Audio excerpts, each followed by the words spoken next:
And welcome to the Sexy Aging podcast today. My special guest is Sanjith Shetty. Am I saying it right? Shetty, but you did a good job for the first time. Yes, thank you. Thank you. Thank you. I always like to make sure I get it right, or you can correct me. All good. You're the Thank chairman and managing director of Solham Renewable Energy and the CEO of Mura Wellness, a FEMTECH company striving to make quality healthcare accessible to women and girls across India. Now, a couple of other interesting facts for the listeners is that you are a rugby player. thank and, you. Thank you. Yes, and we connected, interestingly enough, through LinkedIn around the topic of menopause, which features a lot on this podcast. And I think that makes you a fascinating person to interview. So, how about you share a little bit about yourself and your story, and we'll start to move into, how you got interested in menopause. Wow. Thank you. Thank you, Tracy. Firstly, thank you for all that you do for so many women out there, and that's why, it's nice to be a guy in this space. And I love doing that. I'm lucky. I must have a DNA because I have majority of my friends are women. And now I can do so much more for them. I'm so excited about that. So thank you so much. So Tracy, I'm an engineer who have been a serial entrepreneur. I always wanted to be my own boss. So straight out of engineering, I started my first venture. And I've been an entrepreneur now for the past 3.5 decades. And I've delved into many businesses, from manufacturing of alcoholic beverages, which always gets a smile on people's face. And I see you smiling too. Right here. And into, so I dabbled with a few startups, and then the startup bust happened and the tech bust happened, and we had to fold up. Did various other things, but my calling was about 2 decades ago when I got into renewable energy, because I loved the whole concept of doing something clean for the environment. So we are people friendly. We don't displace people. We are environment eco friendly, where we don't cut trees, but we generate power in rural areas, right? And the power is given to them. So and I also have a footprint in rural India, so I understand the pulse of what's happening there, so I could do so much more for my local stakeholders there. So being a serial entrepreneur, and then in between I worked in Germany and Switzerland. So I'm an engineer who worked in India, worked overseas, and then wanted to do my MBA, went to Duke University, really found my calling there. And post-graduation, in fact, I was so involved in my 2 years with the ecosystem there that my fellow students, the faculty and the dean chose me as their first graduation speaker slash class valedictorian. So I was the first international student in the history of Duke's Business School to be their graduation speaker slash class valedictorian. So I'm very proud of that fact. Yeah. And so I continue the good work. I've been, I do a lot of interviews for prospective students. I counsel many prospective students for business school in my free time. So I did that, and and my renewables business is, touch wood, doing very well. But I like to give my time to various causes. I'm part of the Young Presidents Organization, the Entrepreneurs Organization, which the EO chapter of my state I started. I've been a chapter chair for YPO. It's a great business owners network and professional owners network all over the globe. So I'm a very active. I sit on their South Asia board. I sit on Duke University's Business School South Asia board. I'm the president of the Renewable Energy Developers Society of my state. I try to do many things, but I'm looking for my calling somewhere. And I think it came 20 months ago when someone told me about women's health. And so I'm like, and they told me about medical cannabis and how it helps women's, gynecological issues. And that's really piqued my attention. And then it exposed me to this beautiful world of gynecologists who do so much for women, and they're so underspoken about. So, and that took me to another specter, which is femtech. So we've heard of edtech, we've heard of fintech. This now is the genre, now the era of femtech, where actually, there are technologies used to scale up solutions for women's health. So I decided, wow, what a fantastic space. Me and my colleagues studied about 235 companies, understood what they were doing for menstrual health, what they were predominantly doing for maternal health, and for rightful reasons. Both these areas are so much needed, right? But I saw no one was doing anything for menopause. And got into, I'm from India, I'm from Bangalore, we are all techies, technology is in our DNA, went into this whole Google Analytics thing, and lo and behold, more than 150 million women in India alone have menopause or going through menopause. And guess how many are actually seeking solutions? 50,000, less than 1%. Blew my brain. I'm like, why? And this subset is very strong, very independent, confident women with disposable income who have a voice in wherever they go, be it their homes, be it their workplace, be it the community, but still an eerie silence. No one wants to talk about it. And this was like, this really, I mean, it shocked me. It really shocked me as to why. Are they living in denial? Are they embarrassed about it? Are they actually, they've accepted their fate, right? Because my mother never complained to me. I'm sure she did to her husband. And then I said, maybe some things have to be done. I have a very engaged spouse with me. She's studying neurosciences in a prestigious college of the UK.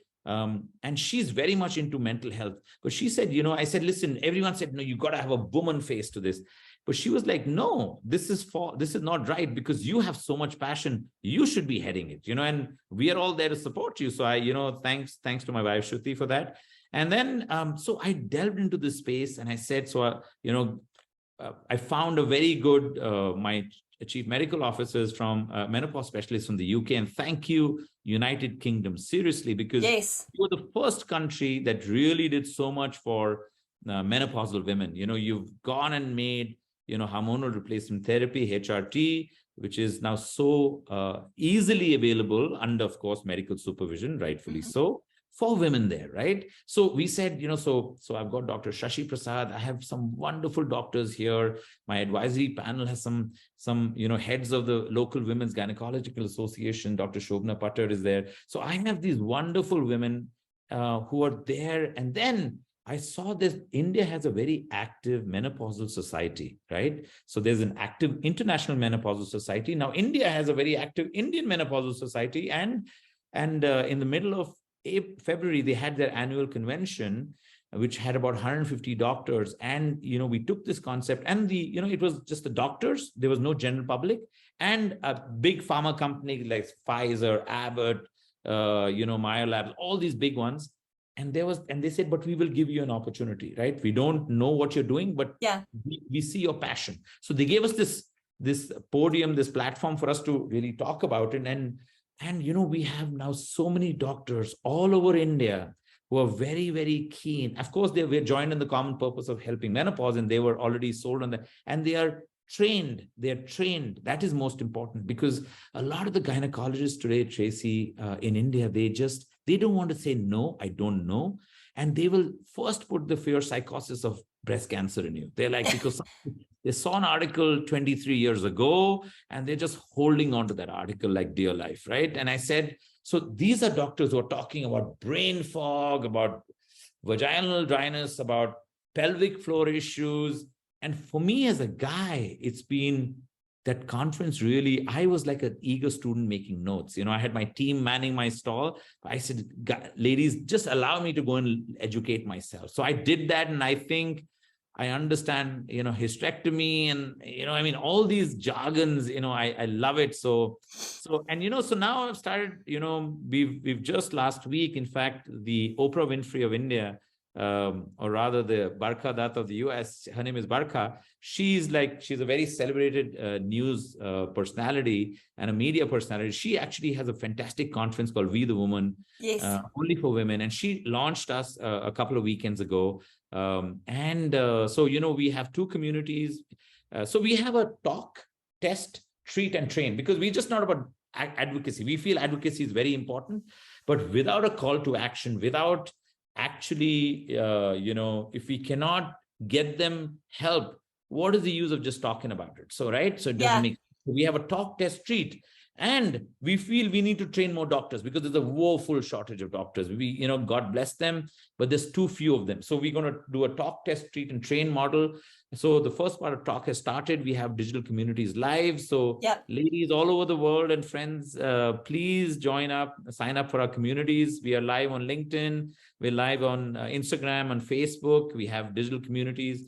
We want to really encourage this talk, and it's just not digital, right? We're just not online. I'm actually creating an offline space, and really making it a nice place for women to just come and talk, right? In a very highly secure and confidential space where they can be themselves and just talk about what they're going through. Yeah, Sanjith, so much of what you're saying is absolutely lighting me up. First and foremost, you're obviously deeply passionate about this space.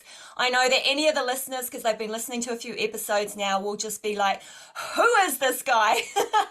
and why can't we have more men like him? And this is the men in menopause. This is the positive aspect of it. It's a male who advocates for women's health, who wants to take a taboo subject and go, I don't get why this is taboo, because it's affecting my mum, my sister, my aunt, my wife, and it shouldn't be like that, because we all deserve to be healthy, well, and happy. So you've kind of jumped on that opportunity or cause, and I don't feel like it's necessarily an opportunity for you. I actually feel it's very purpose driven. You and I have spoken before, and I think we're on the same page with that purpose of really helping women. And obviously the FEMTECH side of it, I'm like, yay, all about it. I've often spoken. Can I interject for a minute? You made a very important point, and I feel, today, I've been working now 3.5 decades, right? So thanks to that and being very, very focused in renewable energy, today life is very comfortable financially. But this is my last hurrah, right? This is my last innings, and I want to make it work. Secondly, you've such an important point of men getting involved. I truly believe that if the husband, the father, the father-in-law, the brother, and the son understand what that lovely woman is going through, trust me, half our issues are solved. Yeah.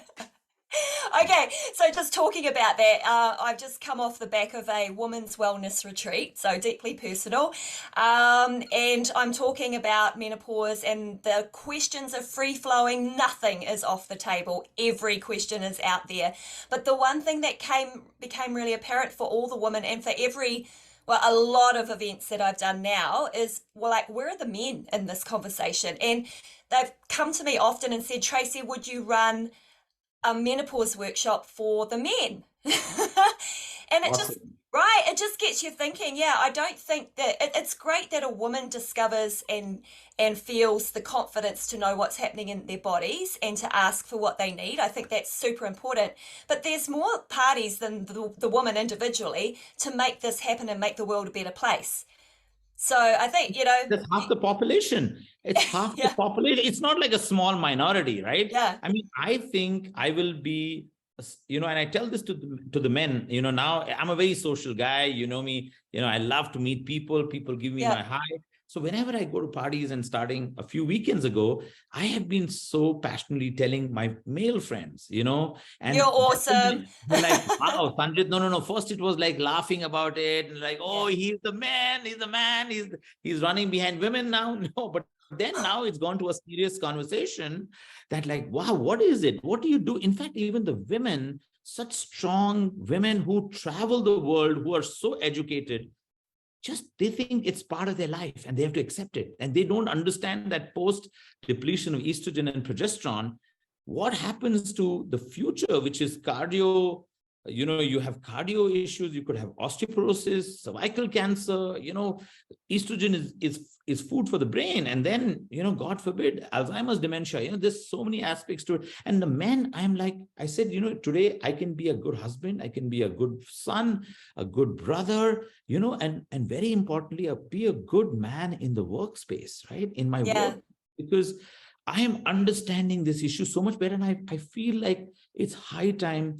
And it's not like anyone's asking us for a free lunch, right? Or a free meal. They're just saying, please understand what I'm going through. That's it. We don't want a medal. We don't want anything. We don't want to be treated, but just understand that, these are hormonal issues, which is going inside my body. I have no control over it. It's nothing that I abuse something and I abuse my body to get into this, right? I've not been binge eating or something, but this is just hormonal and maybe linked to my DNA. So I think we will be better human beings, and in all, from family to friends to society and in the workplace. Yeah, Sanjith for Man of the Year. I'm just putting it Oh out my there. God. No, I can we see want the marketing. menopause. we want this to be the year of menopause and not Man of the Year. Let's change Okay, Advocate of the Year. How about that? Whatever gives the spotlight to menopause. When I was at that conference, Barkha said, Sanjith, would you like to speak? I said, it's not about me. It's about what we're trying to do. Automatically I will be featured, but let us talk about let's really up the ante on advocacy and saying it's nothing to be, this is the time where all women in this age group, and it doesn't start at mid 40s or 50s. It starts in the 30s also. 30s, right? yeah. And listen, you have disposable income. Why do you want to go down when men are actually peaking? Women should not feel like, oh man, I want to step out of the workplace because I've got hot flashes. I'm not been sleeping well. I'm irritable. The men around me think, I have these, I'm funny to deal with. I'm difficult to deal with. I lose confidence. And then I step out of the workplace. I'm like, I cannot deal with all this. And why should this happen? This is totally unfair. When men are actually peaking and women are dropping off, I think that should stop. Yeah, and you know what? For so many years, we've been thinking, why is it that women aren't breaking through the glass ceiling? Why isn't there more women in the C-suite? And we've never aligned this conversation with that conversation. And so it's no irony that women between the ages of 45 and 55 are usually at the peak of their careers, but it's exactly the same time as perimenopause. So, that I think we just need to say exactly what you said, which is, hey, look, just have an open discussion about this. You do not need to step away from your career trajectory. We can give you the support that you need. Let's just be really open and transparent about it and accept it for what it is, a natural part of the reproductive cycle. And this too shall pass, And this too shall pass, and this too shall really take our society to another level. Yes. Can you imagine, everyone really peaking together? Wow, what a fantastic world that would be, right? Truly, because men and women actually complement so many other things that they do it together, right? They work together to bring up wonderful children. I and you are products of being a part of a healthy family, right? Where my father and my mother, and so did your parents, work together in bringing us today. And I think we are good kids, right? We've grown up today, but pretty good. I think we've done well, right? We want to change the world. That has been done because there was a good partnership in many cases between men and women. This is not to say single parents do a bad job. I'm saying, but when they do a good job, on the same page. On the same page, the product is a very happy child, right? Who does so much more in future years and changes the world. Yeah. Hey, I'm going to put you on the spot a little bit here, but I think that you can probably, I think you'll be able to fend for yourself. What are some of the really interesting facts about menopause that completely blew you away? Like, I did not know that, or wow, that's really interesting. So maybe some facts or stats in India, or things that you've picked up recently in conversations with doctors or other women. Just some things that jumped to mind. I didn't even know too much about menopause. I'm embarrassed. I'm an engineer who's worked abroad, who's lived abroad, MBA from Duke, executive MBA from Harvard. I'm part of so many communities. I did not. We knew, of course, what menopause was, but I've heard the terminology, but I had no clue how it really, what is vasomotor? Okay, just be a little bit kind to yourself, because most women don't know. Okay, I'm just saying, I didn't know. You're doing okay, bro. You put me on the spot, so let me take all the blame on myself. Okay. So So it was like, wow, what is vasomotor? What is hot flash? What is night sweats? I mean, of course, we know irritability, we know lack of focus, but I had no clue that this is all connected. And then it goes to real issues about hormonal health, which is like, when suddenly when your hormones deplete, you're open to cardiovascular issues.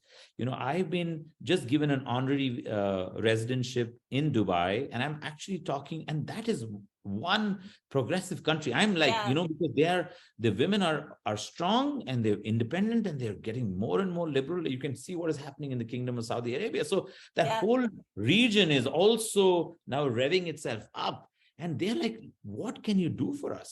What can you do? So I'm like, because I myself am understanding that, because, they lose confidence. They, so many things happen. They want to step out.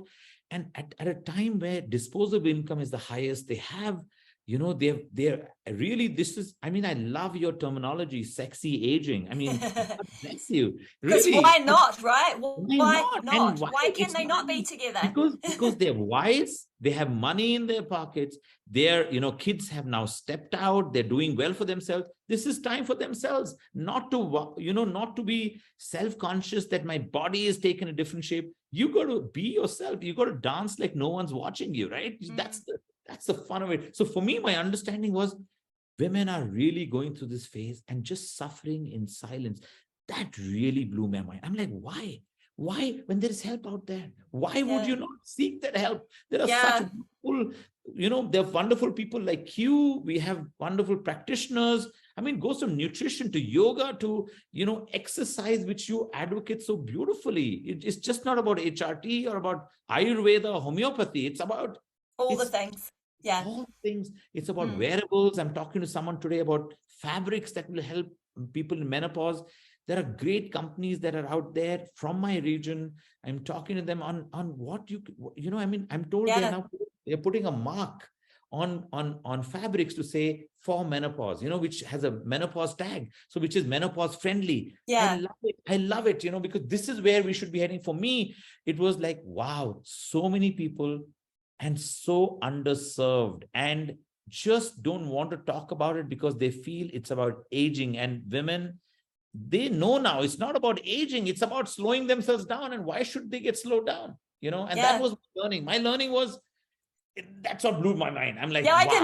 I can see you're totally blown away and you're really deeply passionate about that it wasn't spoken of. And so if I just jump on that not speaking about menopause conversation, what is the level of conversation within India generally? Is it, for example, you've mentioned that there are women that are quite high powered and work, all around the world. Is that the level of conversation? Does it just exist there, or can you just shed a light on that a little bit more? How are we doing in India with this conversation?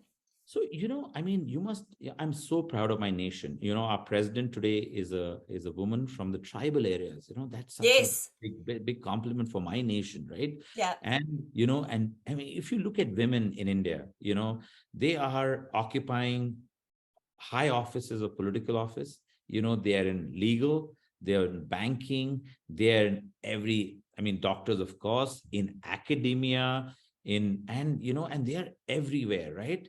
But you see, unfortunately, the conversation is not there as it. And in fact, my personal motto, because I work in rural areas because of my renewable energy, is to take education of menopause to rural India. That is, Right. in fact, I'm setting up a team. I'm talking to the government, and they're like, "But what are you giving for us? What does it do?" And once I talk to them, there's so much, because for them it's half the population, right? It Yes. cannot be ignored. It cannot be ignored. So I mean, but I see even in educated women, the chatter is not too much. But when I'm talking to them, I can see sometimes people, in social conversations, I talk about menopause, and then they look somewhere else, and the conversation they're having with someone else. But before I go, they come to me and saying, Sanjith, tell me what you're doing. I want to know Yeah. more I about want to this. know. Yeah.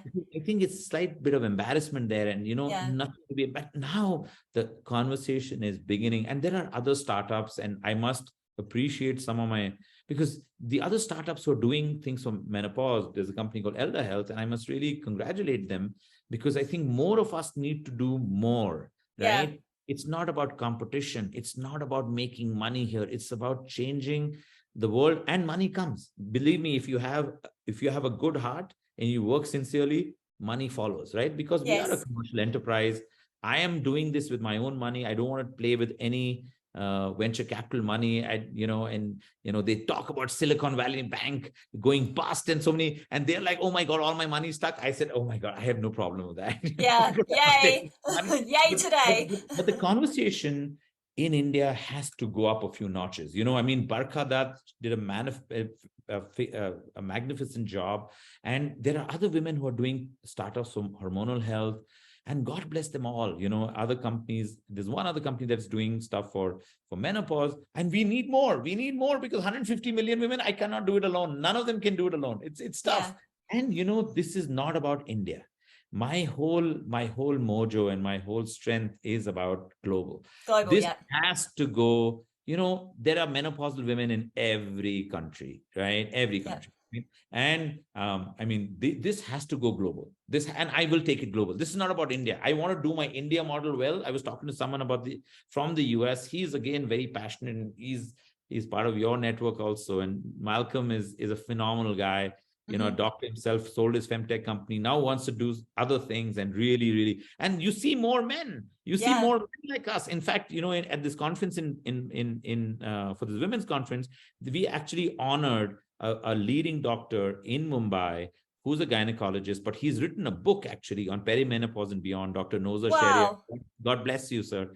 Yeah. And because, he's written, and such a humble man, so unassuming. He had tons of operations that day, but he still just rushed to Jaipur, which is another city of India, just to talk. And he rushed back because he had so many medical commitments, but he made the time. This is what we have. And it's a shame that having all this and so much passion, I mean, but it's on the right track. Let me just put it, it's on the right track, and we will do a lot, not just India, but in the world. Yeah, no, I think it's fantastic. And I'm going to talk a little bit more about Mirror very soon, because we want as many people to know about it as possible. Like you and I both have a deep-seated purpose to spread our message globally, and not depending, you're in India, I'm in New Zealand. It's really about servicing all women, and that on some level people will feel something towards our own respective brands, right? But okay, my question here is, if you could give 2 or 3 pieces of advice to your male counterparts on how they can support their menopausal woman that they know, what would the top 2 or 3 pieces of advice be?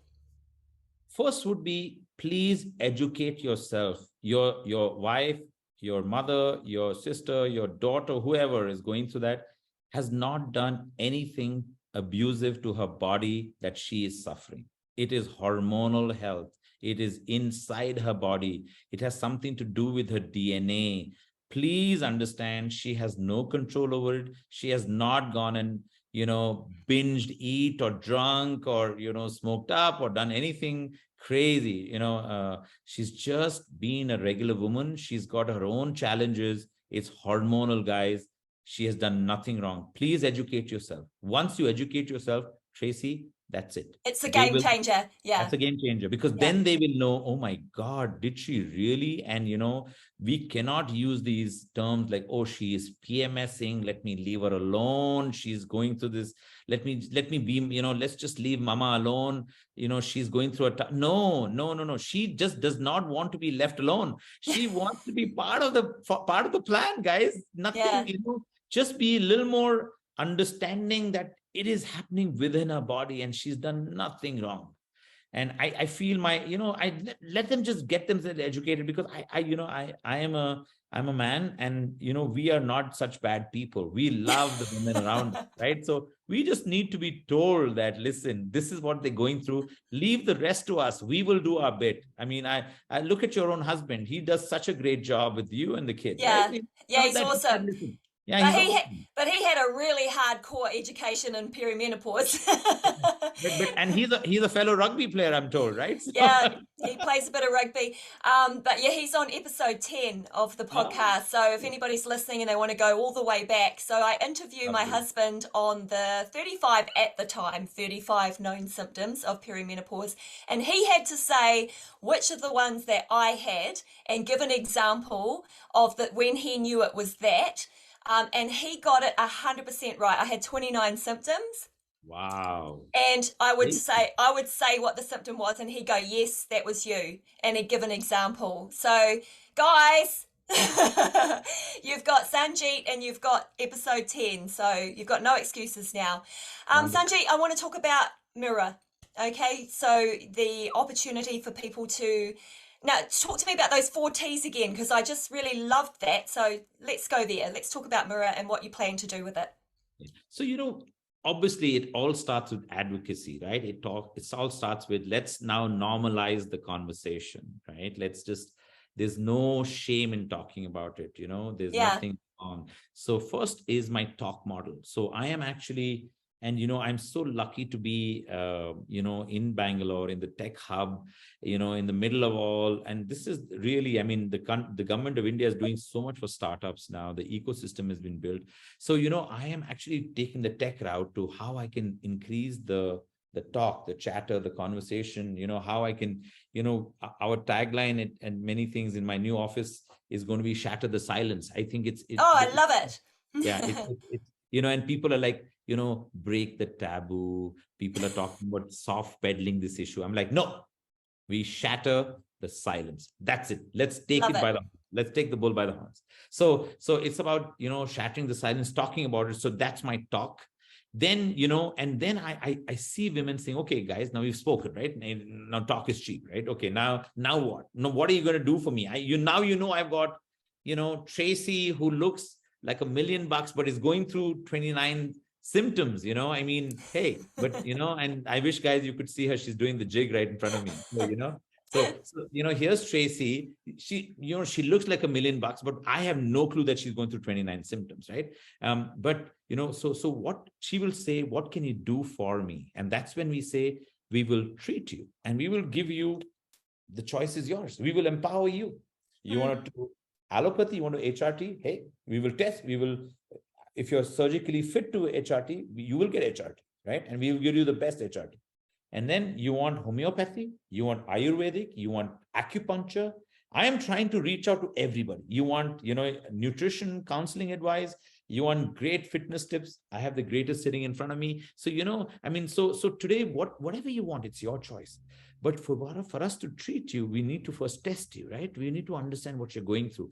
In fact, so if that's the talk, then the tests start. And then with the test, we treat them. And then we want to create an ecosystem of doctors who can really take it on, right? And we want to show doctors that this is not just it's not about doing well, but these women they can afford to pay you. We're not asking you to really, so this is a profitable career. We want to go to med school and tell those kids, those promising doctors and say, listen, there is money here. It's just not open heart surgery that gets you money, right? There is money in other fields also. There is money here also. So please think of this as a career option, but I am really passionate about bringing new technology. What can I do with machine learning, with artificial intelligence? Okay, testing tells you what she's going through now. Machine learning and artificial intelligence tells you about our behavior. But I'm actually now going a step ahead. I want to get into gene mapping. Oh, wow.